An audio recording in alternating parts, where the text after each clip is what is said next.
it is, yeah. To you are waymaker. Walking around these walls, I thought by now they'd fall, but you have never failed me yet.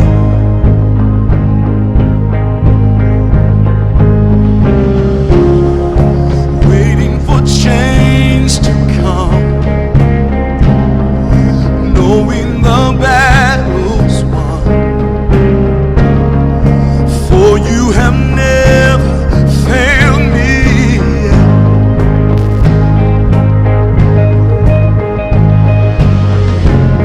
Your promise still stands. Great is your faithfulness, faithfulness. I'm still in your hands. This is my confidence. You never fail me yet.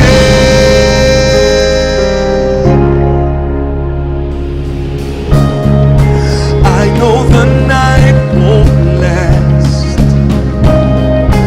Your word will come to pass.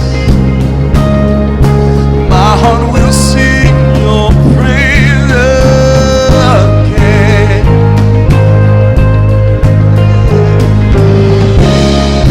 Jesus, you're still enough. Keep me within your love. My heart will sing your praise again.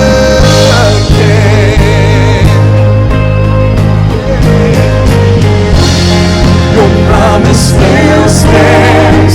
Great is your faithfulness, faithfulness.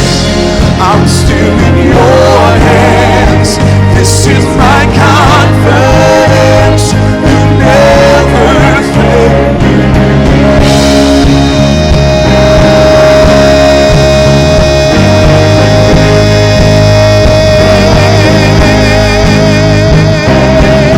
I've seen you move, yeah. You move the mountains, and I believe, yeah. I'll see you do it again. You made a way, yeah, when there was no way, and I believe, yeah. I'll see you do it again. I'll see you move, yeah. You move the mountains, and I believe, yeah. I'll see you do it again. You made a way when there was no way, and I believe I'll see you do it again. Your promise still stands.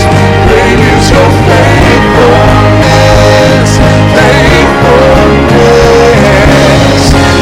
I'm still in your hands. This is my confidence. You never fail me yet. Your promise still stands. Great is your faithfulness, faithfulness. I'm still in your hands. This is my confidence. You never fail me yet. Never failed me yet.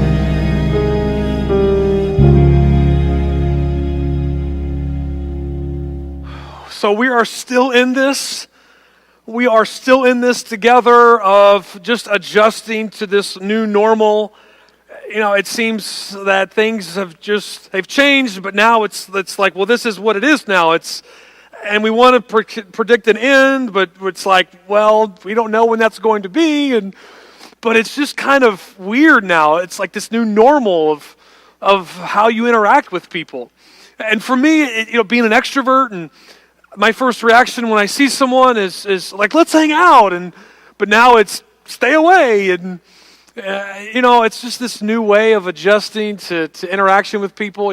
Now you have like the COVID elbow bump, or the COVID fist pump, or the air high five. It's just weird. Now you see it on sports events now. They're like pretending to high five each other. It's just this weird new reality. My wife and I were watching a movie, and they showed a scene of an airplane, the people on an airplane, and what she said was, "Look, no one's wearing a mask." I was like, "Wow, yeah, you're right. No one. It's just this. No, it's weird now to see movies that where no one's wearing masks and people are hugging." And I walked into a grocery store and I had forgotten to wear my mask. I just totally slipped my mind, and I didn't realize it until I started to get dirty looks from people, and realized that they were staring at me, and then I realized, oh, I don't have a mask. I felt like I was caught naked or something. Like it was like, oh, I'm so sorry. And I turned around and went back to my car to get my mask. It's just like this new reality now. Walking in somewhere without a mask feels weird. It's like, whoa, what is this? And I'm crazy, But that's just where we are. And but here's the thing.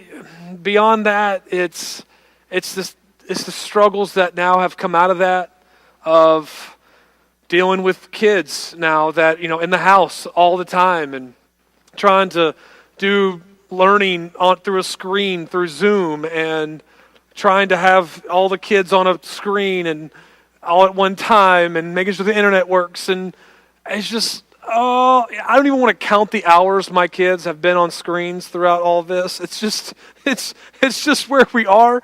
And can I just say, let's just give each other grace. Give yourself grace in this time. Like, this is unprecedented time. So just give yourself grace. When you get hard on yourself about something, or you want to beat yourself up for thinking a certain way, just give yourself grace and just know that this it's okay. We're in a difficult time. So give yourself grace. I want to share with you a passage in Scripture where the disciples with Jesus experienced a difficult time. And I think in some ways it can relate to what we're experiencing right now, of what to do when you go through problems. Maybe such the problems that you're experiencing right now. It happens in the book of Mark 4. And beginning of this is when Jesus had just recruited his disciples, and they were in the process of getting to know who Jesus was, of who he really is, and what his agenda really was too. And again, they knew that Jesus was just a one who had been born in Bethlehem, this little teeny town. He was born and put into a feeding trough surrounded by animals. He was raised in a no-name town of Nazareth, and he was a son of a carpenter. And now Jesus is doing things that they've really never seen anyone do before. He's forgiving people of their sins and preaching to large crowds, speaking with authority. And they are now discovering a little bit about who this Jesus was.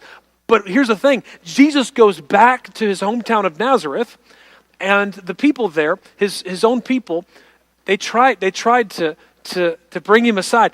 And it says in Mark 3 that it says that they said he's lost his senses. Lost his senses. They said this about Jesus, that he's lost his senses. And think about it for a second. That if you had a friend that you grew up with your entire life, and at age 30, he went off and began to preach to large crowds, and you heard that he was forgiving people of their sins. And I mean, can you imagine getting a call from like a mutual friend and being like, "Hey, did you hear about Jesus? He's all over the news." Like, yeah, it's crazy. He's preaching to hundreds of people. He's forgiving people of their sins. And it's like, man, I always kind of thought Jesus was a couple pancakes short of a stack. But, I mean, this is a whole nother level, right? And then what happens, he comes home, and says, can you imagine then, like, seeing Jesus after he's been gone, and you're like, Jesus, hey, man, how you been? Where have you been? And all of a sudden you look, and you're like, hey, who are these 12 people following you? Who are these? And Jesus says, oh, these are my disciples.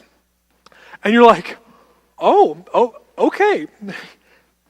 You're right. He is crazy, right? This is just how his hometown people thought. But nevertheless, Jesus goes on to teach in parables and these parables are these earthly stories with eternal meanings. And it says that Jesus took his disciples aside and he explained these parables in detail. And this one event occurs after that his disciples are about to experience who Jesus is. They go from a teaching, and then Jesus is about to do something they've never seen before, and see him in a light that they've never seen him in prior to this. And his disciples are about to experience once and for all who this Jesus teacher really is. It happens in chapter 4, towards the end of the chapter, when they begin to cross the Sea of Galilee. Look with me here in Mark 4:35 through 36. This is what happens. As evening came, Jesus said to his disciples, "Let's cross to the other side of the lake." So they took Jesus in the boat and started out, leaving the crowds behind, although other boats followed. But soon a fierce storm came up. High waves were breaking into the boat, and it began to fill with water. Now, this was the Sea of Galilee, and it was not surprising for a storm of this magnitude to happen. In fact, many of the disciples were fishermen, and so they were used to charting the waters of this. The Sea of Galilee was 700 feet below sea level, and it's surrounded by mountains. And what happens is, without warning, winds from the east come in, and a storm can happen out of nowhere without any warning from the clouds. And here's the truth of this, and here's what I want you to see. That the surprising event in this is not that the storm happened. The surprising event is the storm happened when they were with Jesus. These disciples were in the middle of God's will, doing the very thing that he had called them to do, and yet it wasn't without problems. Here's the other thing I want you to get, is that who commanded the disciples to cross? Who commanded? It was Jesus, wasn't it? It was Jesus who initiated the crossing. And what did Jesus say? His command was, let's go to the other side. To the other side. Jesus had the end in mind. His goal was to get to the other side of the lake, to continue to do ministry, to continue to further his agenda in the world, for people to come to know who he is. But yet, there was a storm waiting. See, Jesus had the end in mind, even though the storm was in sight. And it wasn't as if it was Jesus' goal for them to experience a storm. No. But the storm was a part of the journey for Jesus to get the disciples of where they needed to be. It was a part of the journey. It was a part of going to the place that Jesus had called them to go. It was a part of the mission, the greater mission that was ahead, of Jesus continuing to reveal to people who he is. And the storm was a part of the journey that they encountered. And instead of Jesus just trying to get through the storm to the other side, he instead used the storm to reveal who he is in a way that they had never seen before. See, oftentimes it's easy sometimes, or it's comforting at times to think that if we just follow Jesus, then everything will work out. If we just obey, then we won't have any problems. And here's the thing, I've been guilty of that too. I mean, I've even, I think, and sometimes said that to people. Hey, just follow Jesus and you won't have the problems you're experiencing. You ever thought that way? You ever thought that somehow that maybe problems exist because you're not following Jesus as closely as you need to? And only if you did that somehow their problems would go away? The truth is, you don't see that in Scripture. You don't see that in the life of Jesus. I mean, after all, if there was any place to be that would protect you from storms, wouldn't it be in the presence of Jesus? But it's not. And here's what I know, and I'm sure you may know this too, that Jesus doesn't promise a life of comfort. He doesn't promise us a life free of problems and pain.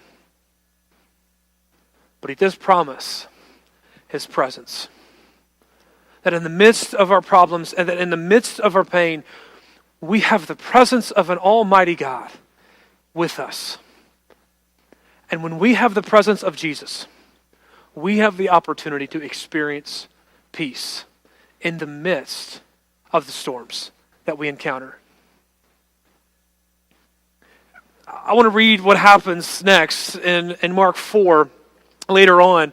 Mark 4:38, what happens after. Jesus was sleeping at the back of the boat with his head on a cushion.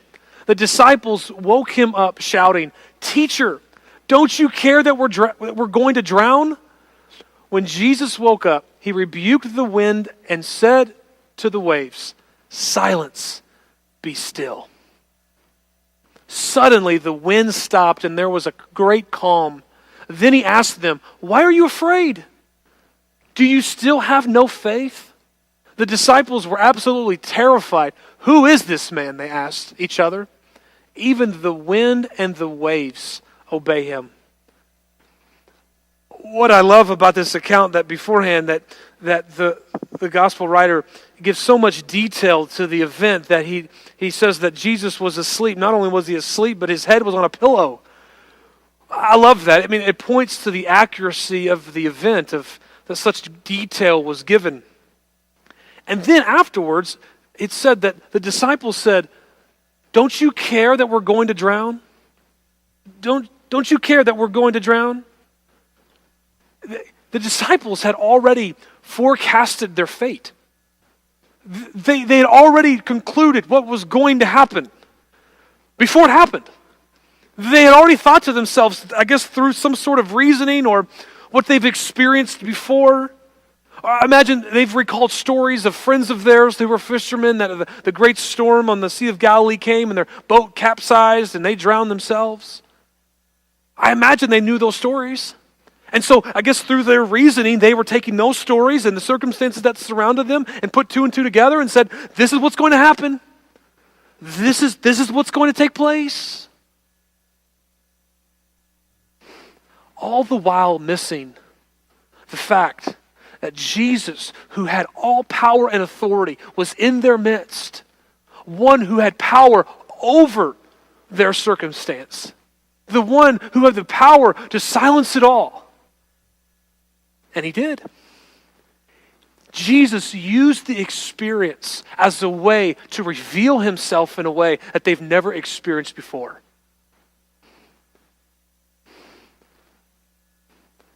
But they didn't, at the time they didn't know. And it's easy for us now to read this story 2,000 years later and to think, why were they afraid? Like, we know what happened. We know that Jesus calmed the storm. In fact, we knew all the other things, the miracles that Jesus did. But at the time, they didn't. So it's easy for us to look at it and just read on like it's no big deal. Because we've seen what Jesus is going to do. We know. But they didn't. They didn't truly know who Jesus was. But here's the thing. It took the storm to reveal to them who he was. See, Jesus just didn't try to get through the storm, but he used the storm to reveal who he was. Isn't that true in our lives as well? Isn't that true that the storms of our life, the problems of our life reveal our faith? See, problems don't create character, they reveal it. Problems and pain, they don't reveal faith, or they don't create faith, they reveal it. And Jesus is using this time to reveal who he is so that they know who's in their midst. But here's the thing. I find myself just like those disciples time and time again. I imagine you do as well. You get the unexpected bill in the mail and you think, this is it. This is bankruptcy. This is it. We're going to have to sell our home. We're going to be homeless. We get the report from the doctor and think, this is it. This is how it's going to be. We put more faith in the doctors than we do in our Savior. A tragic event happens in your life, and you think, I'm going to feel this way forever. I'm never going to get over this. And we forget that we serve an almighty, powerful God who is with us. Maybe you're in a job and you think that you don't like and you don't want to be in, and you think, well, this is it. This is the job I'm going to have forever. I might as well just learn to like it. Don't hope for anything more. This is the way it's going to be. And we forget. We forget to put our faith in Jesus and not our circumstances. And instead of living in the faith that we do have, we speak in the fear and we live in the fear that we experience in the moment. In other words, we worry. You ever been there? I read an article that was published last year by Melanie Greenberg, PhD, in Psychology Today. And she researched the worry and the cause of it. And what she found is that what it's called is ruminating. That's what we do. We ruminate on something. And really it's that they conclude is it's a means of control. To get control in the moment, in the midst of chaos, and in order to get control, we worry to gain some sort of control. That's what the disciples did, right? To get control of what's happening, they went ahead and forecasted their fate. Well, this is what's going to happen because they think, well, if I formulate my fate, then I can control it. Then it won't happen unexpectedly. And she goes on to write that some people think that if they just stop worrying and ruminating on something and just relax, then something unforeseen that's devastating will catch them by surprise. And so we think that if we continue to worry, then we won't be caught off guard by the problems of life. And she described it like a soldier pacing in front of a palace to guard it, that our thoughts pace back and forth to guard us against unforeseen danger. There's an excerpt from the article I want to read. She says this in an article. Worry and rumination are the result of a feedback loop between your amygdala and your prefrontal cortex. Now, your amygdala is the part that's in the back of your head, and it's responsible for the fight or flight response. It's that knee-jerk reaction or that knee-jerk feeling of fear that we experience when a problem happens. That's the amygdala. But the prefrontal cortex is in the front of your head, and that's responsible for reasoning, for decision making. And then it says what happens is it gets in a feedback loop. It says when your amygdala sends out its alarm signals, your prefrontal cortex analyzes the alarm or worry, and then instead of calming down your amygdala, comes up with other things that might go wrong. You ever been there? This creates a vicious cycle of escalating and self-perpetuating worry. There's that cycle that happens, doesn't it? Where danger occurs and our bodies react, our brains react in the way that it should, and then it sends that message, and instead of calming it down, or in other words, instead of reminding our minds of what is reality, in the sense of that we serve a powerful God who is in control and has more authority than the problems we encounter, we begin to reason more problems or more what-if possible scenarios. And it goes back and forth, fear and more reasoning, fear and more reasoning, fear and more reasoning, problem, more problems. And it's this vicious cycle again and again and again. And that's what we see in the disciples. They had an alarming event, rightly so. They got scared, totally normal. And then what happened is they began to reason of, okay, let's plan this out. They started to use their prefrontal cortex. Let's play this out. What's going to happen? Oh, we're going to die. Ah! And it just goes back and forth, to the point they've lost all sense of reality. And they've lost all their faith. What little they had. What were they doing? The disciples were trying to control. They were trying to gain control of the situation because they were so scared. And instead of relying on Jesus, they took matters into their own hands to try to figure it out. And then Jesus reveals himself in a way that they've never experienced before. And all of a sudden, they realize, wow, he's powerful. They even say that who is this man, they asked. Who is this man? They didn't know before, but now they know. They didn't have a clue before. They had a little bit. But now, because Jesus used the storm to reveal who he was in a way they've never experienced before, they had more knowledge of who this Jesus person was. And the reality of what they said was, they asked each other, even the wind and the waves obey him. Even the wind and the waves. See, for the disciples, Jesus went from a person that was just born in a little town of Bethlehem, placed in a feeding trough, grew up in a no-name city of Nazareth, son of a carpenter. Now, to one who had great power and authority over anything they can ever experience.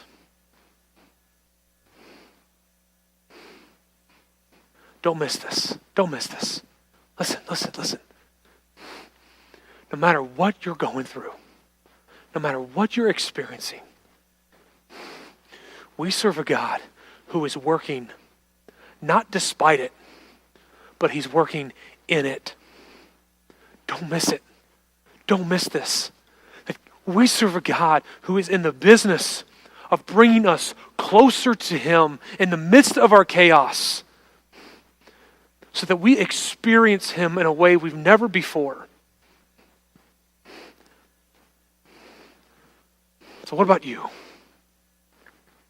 What is it that's happening right now that you think, this is a problem that's never going to go away? This is a situation that's never going to change. This is the job I have. This is what my circumstances are. This is my financial situation. This is just what it is. These are my problems. This is what I worry about. In those moments, would we stop forecasting what our humanly mind tells us, but would we live in the faith of knowing that we serve a God who is all-powerful and has all authority, and he isn't surprised by your problems. He isn't worried about what's going to happen. But he is with you in it. And he is working through it to make you who he wants you to be by revealing himself in ways that you've never seen before. We serve a great God. We serve a great God. So next time, don't speak your fear. No, you speak your faith. You declare out loud, listen, this isn't what I want to be experiencing, but I believe God is working. The next time you're scared, you acknowledge it. Acknowledge your fear. But don't forecast it.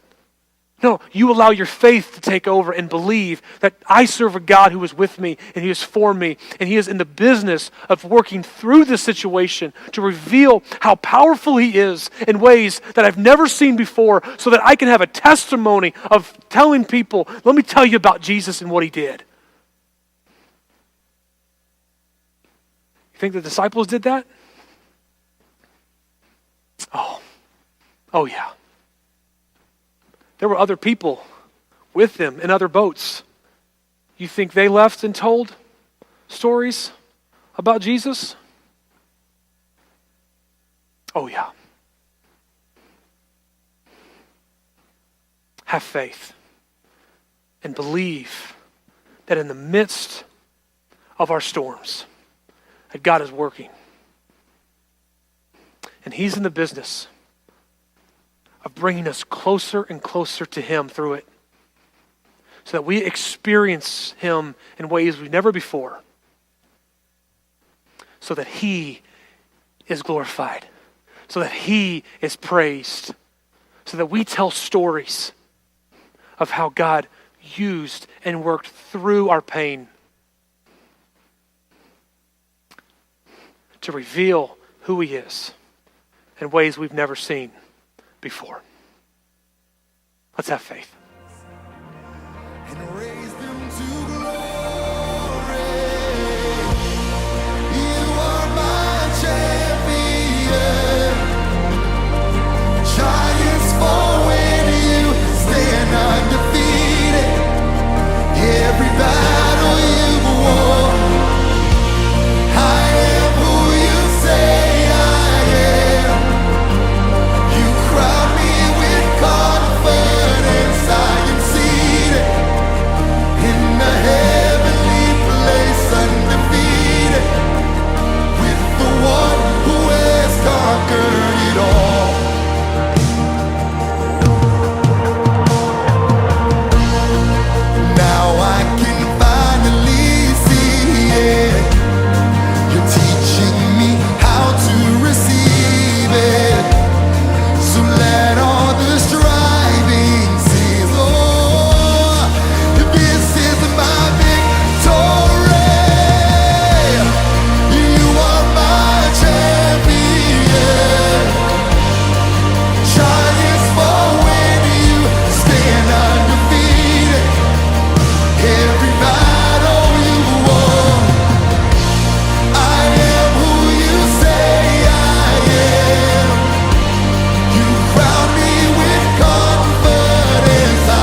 know who I am, 'cause I know whose I am. Hallelujah.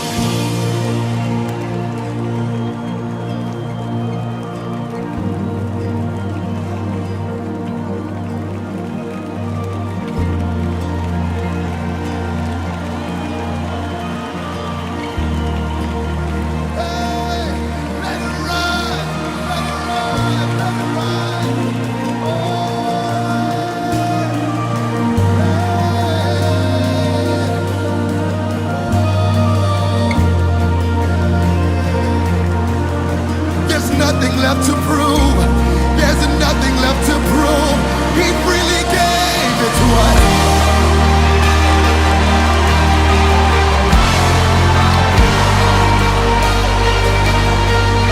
Rejoice, rejoice, rejoice.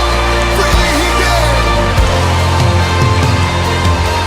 When I come on, say, when I lift up my voice and shout, come on.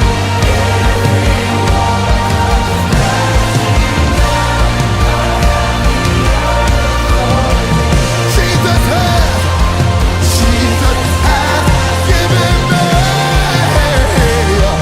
When I open up my mouth, miracles, signs, wonders, it starts to break out. I have the authority. Jesus has given me. When I lift my voice and shout, come on. Crashing down, I have the authority. Jesus has. Now declare, when I open up my mouth, miracles start breaking out. I have the authority. Jesus has given me. You are my champion. Sing it out, come on. Giants, giants fall. Every battle you won, I am who you crown me, you crown me. In the heavenly place, by the power, come on, by the power of your name, I am seen in heaven, in the undefeated, with the one who has conquered.